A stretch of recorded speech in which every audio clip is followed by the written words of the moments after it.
আলেমে আলেমে বিভেদ এখন জালিমে জালিমে দোস্তি। আলেমে আলেমে বিভেদ এখন জালিমে জালিমে দোস্তি। পথের ঠিকানা জানা নাই কারো, কে কোথায় পাবে স্বস্তি। জি বন্ধুরা, যেটা বলতে চাচ্ছিলাম, আলেমে আলেমে এখন দ্বন্দ্ব বিভেদ, আর জালেমে জালেমে দোস্তি। ইসলাম বিরোধী শক্তি পরস্পর বন্ধু, আর মুসলমানদের মধ্যে শত্রুতা। উম্মার ঘরে আগুন লেগেছে, এই আগুন কে নিভাবে? কিন্তু আগুন নিভানো তো দূরের কথা, উম্মার ঘরে আগুন লেগেছে, আমরা আছি আমাদের মধ্যে দ্বন্দ্ব নিয়ে, ভেদাবাদ নিয়ে। কে আলিয়া, কে কওমি, কে আহলে হাদিস, কে সুন্নি, কে মাযহাবি, কে লা মাযহাবি, এগুলো নিয়ে দ্বন্দ্ব চলছে, যা অত্যন্ত দুঃখজনক। শিল্পী মশিউর রহমানের একটি ইসলামী সঙ্গীতকে নিয়ে এখন ফেসবুক, ইউটিউবে চলছে তুমুল ঝগড়া, পক্ষে বিপক্ষে তর্ক বিতর্ক, যেটি ইসলামের জন্য, মুসলমানের জন্য অত্যন্ত ক্ষতিকর। কারণ এই ধরনের ফিতনা থেকে আল্লাহ আমাদেরকে হেফাজত করুন। মশিউর রহমান তার গজলে যেটি বুঝিয়েছেন, কি বলেছেন তোমার পীর, কি বলেছেন আকাবির, সেটা বাদ দিয়ে কোরআন কি বলেছে, রাসূল সাল্লাল্লাহু আলাইহি ওয়াসাল্লাম কি বলেছে, সেটি তোমরা মানো। মশিউর রহমান এখানে কোনো দল বা ব্যক্তির নাম উল্লেখ করেনি, কিন্তু অতীব দুঃখের বিষয়, একটি নির্দিষ্ট গ্রুপ আরেকটি দলের একজন প্রয়াত নেতাকে নাম ধরে এবং মশিউর রহমানের বিরুদ্ধে অসংখ্য অকথ্য মিথ্যা অপবাদ দিচ্ছে, যেটি খুবই দুঃখজনক।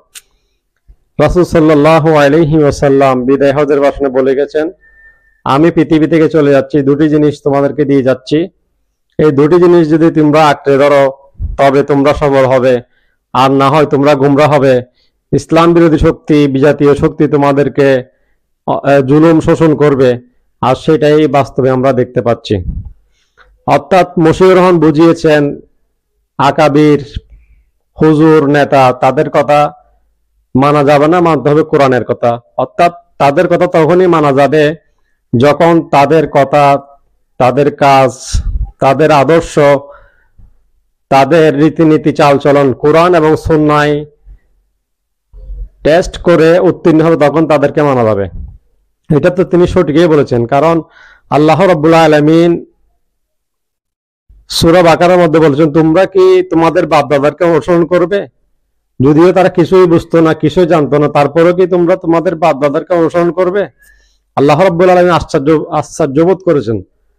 সুতরাং বাপ দাদার অনুসরণ করা যাবে না, কোনো হুজুর পীর অনুসরণ করা যাবে না। হ্যাঁ, আপনি ইসলাম মানার জন্য, বোঝার জন্য হুজুর পীরের অনুসরণ তখনই করবেন আপনার পীরের কথা, আপনার হুজুরের কথা কোরআন সুন্নাহর সাথে, রাসূল সাল্লাল্লাহু আলাইহি ওয়াসাল্লামের সাথে, কথার সাথে মিল আছে কিনা সেটা অবশ্যই যাচাই করতে হবে। আজকে আমাদের সাধারণ মুসলমানরা একটা কথা বলে, আমরা তো সাধারণ মুসলমান, আমরা বুঝি না, এক আলেম এক এক কথা বলে।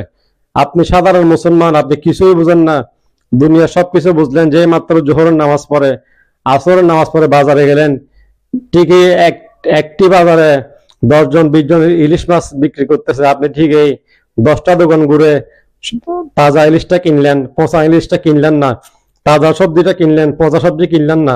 একটা জায়গা কিনতে গেলে একজন রিক্সাওয়ালাকে পর্যন্ত সে জমির দলিল, বিএস, আরএস, পিএস, 14 গোষ্ঠীর কাগজ পর্যন্ত উদ্ধার করে, সে উকিলের সাহায্য নেয়, কোর্টের সাহায্য নেয়, সে সঠিক দলিলটা যাচাই বাছাই করে। কিন্তু অতীব দুঃখের বিষয়, মুসলমান কোরআন সুন্নাহ মানতে গিয়ে, ইসলাম মানতে গিয়ে তারা যাচাই বাছাই করে না, তারা নিজেরা একদিন চেষ্টাও করে না।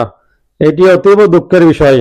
আল্লাহ রাব্বুল আলামিন কোরআন হুজুরদের জন্য নাজিল করেন, হুদাল্লিল আলামিন বলেন, আল্লাহ রাব্বুল আলামিন হুদাল্লিন নাস বলেছেন। সুতরাং প্রত্যেক মানুষকে কোরআন বুঝতে হবে, জানতে হবে, কোরআন আমল করতে হবে, কোরআনের দাওয়াত দিতে হবে, কোরআনের সমাজ প্রতিষ্ঠা করতে হবে। সুতরাং এই ধরনের ফিতনা থেকে হেফাজত করুন, এবং আপনারা অবশ্যই ভিডিওটি গুরুত্বপূর্ণ মনে করলে শেয়ার করবেন। আসসালামু আলাইকুম।